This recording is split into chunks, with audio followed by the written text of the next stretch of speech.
الحمد لله نحمده ونستعينه ونستغفره ونؤمن به ونتوكل عليه ونعوذ بالله من شرور أنفسنا ومن سيئات أعمالنا من يهده الله فلا مضل له ومن يضلله فلا هادي له ونشهد أن لا إله إلا الله وأشهد أن محمدا عبده ورسوله صلى الله تعالى عليه وعلى آله وأصحابه وأزواجه وذرياته وأهل بيته وأهل طاعته أجمعين إلى يوم الدين. أعوذ بالله من الشيطان الرجيم. بسم الله الرحمن الرحيم. وما تقدموا لأنفسكم من خير تجدوه عند الله. معزز علماء کرام، اسٹیج پر تشریف فرما زعماء قوم وعمائدین قوم اور حاضرین جلسہ، آج کا بدناپور کا یہ تاریخی اجلاس بدنیرا کا تاریخی اجلاس، جس میں آپ حضرات بہت دل جمعی کے ساتھ بیٹھے ہیں، آپ کے اس عمل کی میں تعریف کرتا ہوں کہ واقعہ یہ ہے کہ آپ حضرات کے دل میں جس کام کا آغاز ہونے جا رہا ہے اس کی عظمت، اس کی اہمیت، اس کی ضرورت اور اس کی محبت ہے. انسان کی زندگی میں مرحلے آتے ہیں، انسان کے اوپر آنے والے احوال میں بیماری بھی ایک حال ہے.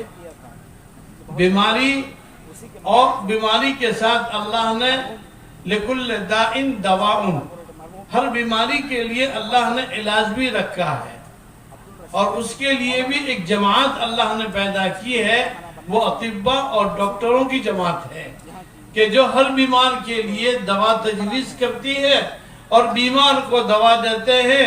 اللہ اپنی قدرت سے اس دوا کے ذریعے اس بیمار کو شفا عطا فرماتے ہیں. تو بیماری کے لیے دوا کا ہونا بھی ضروری ہے.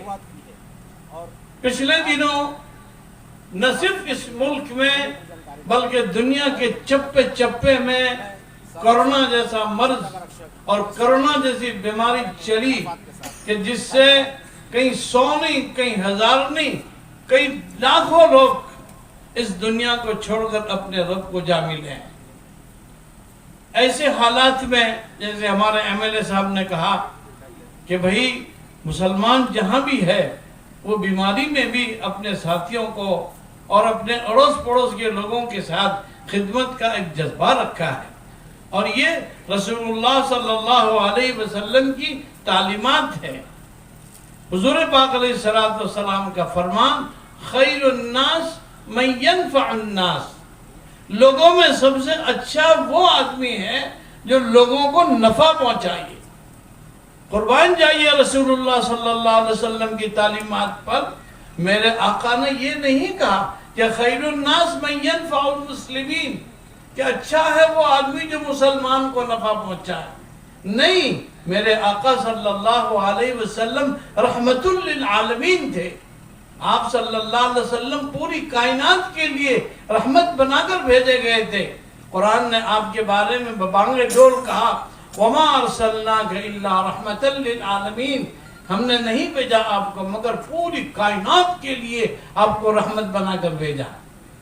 حضور پاک علیہ السلام نے یوں کہا کہ خیر الناس من ينفع الناس. قربان جائیے رسول اللہ کی اس حدیث پر کہ میرے آقا نے یہ نہیں کہا کہ تم میں اچھا وہ ہے جو کسی مسلمان کو نفع پہنچائے. نہیں، میرے آقا رحمت للعالمین تھے. حضور پاک علیہ السلام نے فرما خیر الناس من ينفع الناس، لوگوں میں سب سے اچھا ہے وہ آدمی جو لوگوں کو نفع پہنچائے. یہ احباب حضرت مولانا حضرت مفتی روشن صاحب کی قیادت میں عقل کو آئے. واقعہ یہ ہے کہ ان دنوں میں طبیعت بھی نہیں ٹھیک تھی، لیکن میں نے سوچا کہ اللہ اتنے دور سے یہ لوگ چل کر تیرے پاس آئے ہیں، تجھے ان کو وقت دینا چاہیے، کیونکہ انگلی کٹا کر شہیدوں میں داخل ہونا چاہیے. تو میں نے فوراً مفتی صاحب سے کہا کہ ٹھیک ہے، بولیے کون سا دن آپ چاہتے ہیں. تو انہوں نے مشورہ کر کے کہا کہ یہ تاریخ ہمارے لیے موضوع ہے. ہم نے کہا کہ اسی تاریخ کو ہم آ جائیں گے. اللہ کا کرنا کہ اس سے ایک دن پہلے ہی میری طبیعت ڈاؤن ہونے لگی، لیکن میں نے ارادہ کر لیا کہ مسلمان تو وہ ہیں کہ جو وعدہ کرے اس کو پورا کرے. مسلمان وہ نہیں کہ کہے کچھ کرے کچھ نہیں. وعدہ کر لیا آپ نے کہ بھئی میں آپ کے یہاں آؤں گا. میرے بیٹے حذیفہ نے کہا کہ ابا آپ نہ جائیے، میں جاؤں گا، آپ کی جگہ تقریر بھی کر دوں گا. میں نے کہا کہ بیٹا بالکل مناسب نہیں، مفتی صاحب کو ہم نے وعدہ کر لیا ہے اور ہمارا جانا ضروری ہے. حضور نے فرمایا لا ایمان لمن لا عہد لہ، لا ایمان لمن لا عہد لہ، اس کا ایمان کامل نہیں ہے کہ جو اپنے وعدے کو پورا نہ کرے.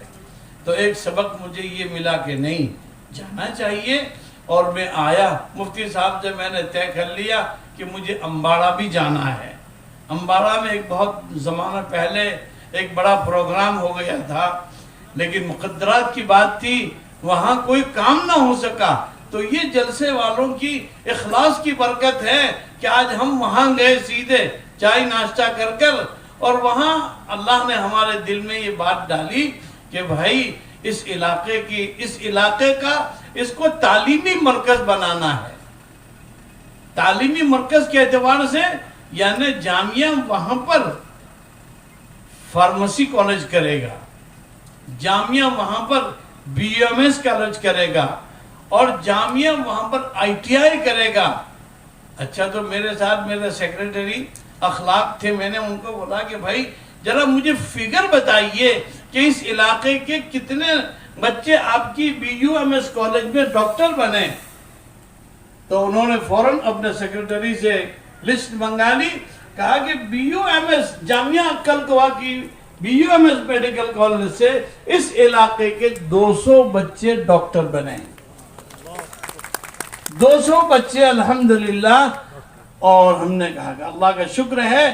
تو میں نے کہا کہ اس کا مطلب یہ کہ اس علاقے میں ایک BUMS کالج کی بھی ضرورت ہے. تو میں نے اخلاق سے کہا کہ اخلاق ہمارا کام تو ہے نیت کرنا، کرنے والی ذات تو اللہ کی ہے، ہمیں اس کا کوئی تم سے چندہ نہیں کرنا ہے. مجھے آج تو تمہیں چندہ کرنا ہے تمہارے آج کے جو اس ہاسپٹل بننے والی ہے اس کے لیے. لیکن یہ آج ہم جو نیت کر رہے ہیں BUMS اس علاقے میں کھولنے کا، اس کا ثواب بھی حاجی عبدالوہاب صاحب اور مشتاق بھائی مفتی صاحب نہ معلوم کتنے لوگ ہیں، وہ بھی ان کے کھاتے میں جائے گا. پھر انہوں نے کہا کہ فارمیسی. تو میرے ساتھ ایک بچے ہمارے حذیفہ اچھولی، وہ فارمیسی ہمارے یہاں فارمیسیز ہوئے B فارم M فارم، اور ابھی وہاں ہماری کالج میں پروفیسر ہیں D فارمیسی میں. انہوں نے فوراً اپنے سیکریٹری سے منگایا تو کہا کہ اس علاقے کے 490 بچے فارمیسیز بن کر نکلے ہیں. تو ہم نے کہا کہ بھئی یہاں فارمیسی کالج بھی کھولو، اس علاقے کی ضرورت ہے. اور اس کے ساتھ ITI جامعہ نے ہندوستان کی مختلف جگہوں پر تقریباً 9 ITI ہیں. تو کہا کہ 140 بچے اس علاقے کے عقل قوا ITI کالج میں میکینیکل، اسی طرح اللہ تمہیں نیکی دے، فیٹر، پلمبر، جو بھی ہے جتنے بھی کورسز ہیں، اس سے 140 بچے اس علاقے کے الحمدللہ اس چیز کو لے کر یہاں اپنے علاقے میں آ کر برسر روزگار ہے. تو میرے بھائیوں اور دوستوں اور بزرگوں، امت کی جو ضرورت ہے اس جگہ پر اس چیز کو کرنا چاہیے. مدارس اپنی جگہ پر اپنا کام کر رہے ہیں. آپ کے علاقے کے ہر مدرسہ ہمارے نزدیک قابل قدر ہیں، قابل احترام ہیں، اور آپ حضرات ان اداروں کی مدد کرتے ہیں اور کرنا ہی چاہیے. تو بہرحال آپ کا آج کا یہ پروگرام کہ جس میں آپ حضرات نے دل کھول کر اس میں مدد کی ہے، لیکن اس سے تمہارا کام بننے کا نہیں ہے۔ ہاں، جنہوں نے نام لکھا ہے اور جن کا فگر آیا، اٹ از نتھنگ، یہ تو بہت کم ہے۔ میں جو حاضر ہوئے ہیں M L A M Ps لوگ، ایم ایل اے اور اس کی ایم ایل سی، میں ان سے کہوں گا کہ وہ بھی جو ہے آپ کے اس کام میں ہاتھ بٹائے، کیونکہ ان کا تو کام ہے، M L A M P M L C, ان کا کام ہی ہے کہ سماج کے لوگوں کو ان کی ضرورت کی وقت پر کام پر آنا۔ اگر یہ آپ ان کا کام کریں گے تو آپ ان کا کام کریں گے۔ تو بہرحال یہ آپ کے اس ہاسپٹل کے سنگ کی بنیاد کے موقع پر جتنے بھی لوگ آئے ہیں، میں سب سے پہلے تو تمام دوستوں کو دلی مبارکباد دیتا ہوں کہ آپ نے اس عظیم شان کام کے لیے بیڑا اٹھایا ہے، اور آپ بہت دل جمعی کے ساتھ اس پروگرام میں بیٹھے بھی ہیں۔ اور ہمارے ابرار بھائی شاعر بے دھڑک ہیں، وہ تو انہیں بھی ماشاءاللہ اشعار پہ اشعار سناتے رہے، اور بھی جو ہمارے دوسرے اسپیکر تھے انہوں نے بھی ماشاءاللہ بہت سارے باتیں کہی۔ تو میں لمبی تقریر تو کروں گا نہیں، کیونکہ اب سب کو قل ہو اللہ لگے بھائی، کھانے کا ٹائم بھی ہو چکا ہے۔ لیکن میں صرف آپ کو اتنا کہوں گا کہ عبدالوہاب بھائی تو چلے گئے جی، حاجی مشتاق حاجی عبدالوہاب کون، وہ چلے گئے، وہی کہہ رہا ہوں۔ حاجی عبدالوہاب صاحب جن کی سوچ تھی، تو ان کے بیٹوں نے ان کی سوچ کو اٹھا لیا، اور اس کام کے لیے آج کا دن انہوں نے طے کر لیا، اور اتنا بڑا مجمع ماشاءاللہ آ گیا ہے، تو وہ ان کے لیے صدقہ جاریہ ہے۔ حدیث میں آتا ہے اذا مات الانسان انقطع عنه عمله الا من ثلاث صدقة جاریة او علم ينتفع او ولد صالح يدعو له۔ اذا مات الانسان، جب انسان مر جاتا ہے تو انقطع عنه عمله، تو ظاہر بات ہے اس کے اعمال اب منقطع ہو گئے۔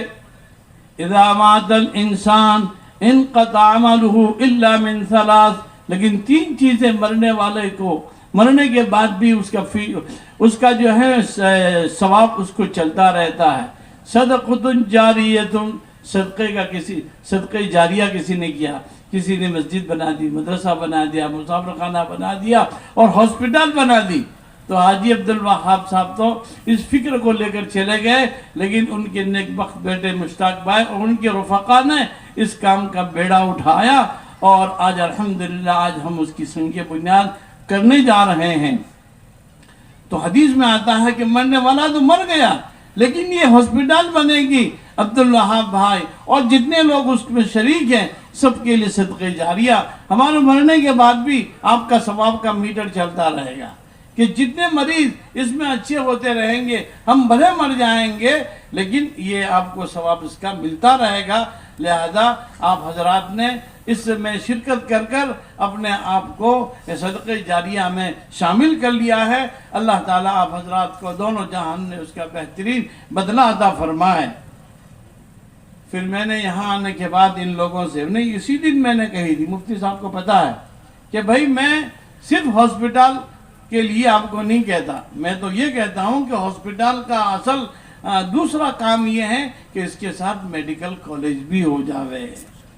ہاسپٹل کا ایک فائدہ تو یہ مریضوں کو شفا دینا ہے، لیکن ہاسپٹل کا دوسرا کام یہ ہے کہ آپ کے بچے اس ہاسپٹل کے ذریعے ڈاکٹر بنے ہیں، طبیب بنے ہیں۔ تو الحمدللہ اگر اس ہاسپٹل کے ساتھ آپ میڈیکل کالج بھی قائم کرنے کی نیت کرتے ہیں تو آپ کے بچے آپ کے گھر کے سامنے ڈاکٹر بنیں گے۔ بھائی آپ لوگ چاہتے ہیں کہ نہیں بچے ڈاکٹر بنیں؟ ارے بولو بھائی، آپ چاہتے ہیں؟ آپ اگر چاہتے ہیں کہ آپ کے بچے ڈاکٹر بنیں تو آپ کے گھر کے سامنے ہاسپٹل بن رہی ہے، آپ اندر اپنے دل سے ضمیر سے بات کرو کہ انشاءاللہ ہم یہاں پر میڈیکل کالج بھی کوشش کریں گے۔ تو قرآن کہتا ہے وَمَا ذَلِكَ عَلَى اللَّهِ بِعَزِيزٍ، اللہ پر کوئی مشکل نہیں ہے، اللہ پر کوئی مشکل نہیں ہے۔ آپ جتنی حدیث میں آتا ہے کہ نیت المؤمن خیر من عملہ، مومن کا نیت کرنا کسی اچھے کام کا اس کے کام کرنے سے بہتر ہوتا ہے. آپ نیت کرو, اچھی نیت کرو, اللہ اس نیت کو پورا کرنے والا ہے. تو میں لمبی تقریر نہیں کرتا, میں دوبارہ آپ کے اس ٹرسٹ کے جتنے ذمہ دار ہیں ان کو دلی مبارکباد دیتا ہوں, اور آپ تمام حاضرین اس ہاسپٹل کے فاؤنڈیشن, اسٹون فاؤنڈیشن میں آپ آئے ہیں, آپ بھی اس میں شریک ہوں گے. قیامت کے دن آپ بھی اس کے بانیوں میں آئیں گے. آپ جتنی بھی مدد کر رہے ہیں اور آئندہ جتنی بھی مدد کریں, آپ کو اس میں ملے گا, نفع ملے گا اور فائدہ بھی ہوگا. میں نے دیکھا کہ بھائی چندہ ہو رہا ہے, تو میرے دل میں سوچا کہ تو آیا ہے اتنی دور سے, بیچارے 10 آدمی تیرے کو دعوت دینے کے لیے آئے, تو میں نے بھی سوچا کہ تیرے پاس تو کچھ پیسہ نہیں ہے. بھائی سن لینا, میرے پاس ایک پیسہ نہیں ہے, ایک پیسہ میرے پاس نہیں ہے. حالانکہ میں MBBS کالج چلاتا ہوں, میں 2 BA چلاتا ہوں, میں کئی فارمیسی کالج چلاتا ہوں, لیکن وہ میرے باپ کی پراپرٹی نہیں ہے, یہ جامعہ کی پراپرٹی ہے. تو میں نے یہ سوچا کہ آپ کے اس ہاسپٹل کے اندر میں انشاءاللہ میرے کچھ دوستوں سے 5 لاکھ روپیہ لے کر آپ کے ہاسپٹل کے اندر تعاون کروں گا, اور اس کے بعد بھی جب کبھی کوئی کام ہوگا تو میں انشاءاللہ پیچھے نہیں رہوں گا. لیکن 5 لاکھ روپے کا تو میں وعدہ کرتا ہوں, جو اللہ تعالیٰ سے دعا کرتے ہیں کہ اللہ تعالیٰ اسے قبول فرمائے. آمین آمین ثم آمین. حضرت والا دامت برکاتہ العالیہ نے ہمارے درمیان میں 5 لاکھ روپے کا اعلان کیا ہے. میں بیٹھا ہوں میں یہاں بیٹھا ہوں نا, آپ وہاں سے اعلان کر رہے ہیں, میں خود یہاں سے اعلان کر رہا ہوں. تو میرے بھائیو دوستو بزرگ, اب لمبی تقریر کرنا میرے میں طاقت بھی نہیں ہے, اور میں آپ کو بھی زیادہ پریشان نہیں کرتا. اور یہ ہمارے لیڈر حضرات, ان کے کیسے اپوائنٹمنٹ ہوں گے تو یہ پھر کہیں گے لو مولانا بستانی بیٹھ گئے تو انہوں نے تو شام کر ڈالی.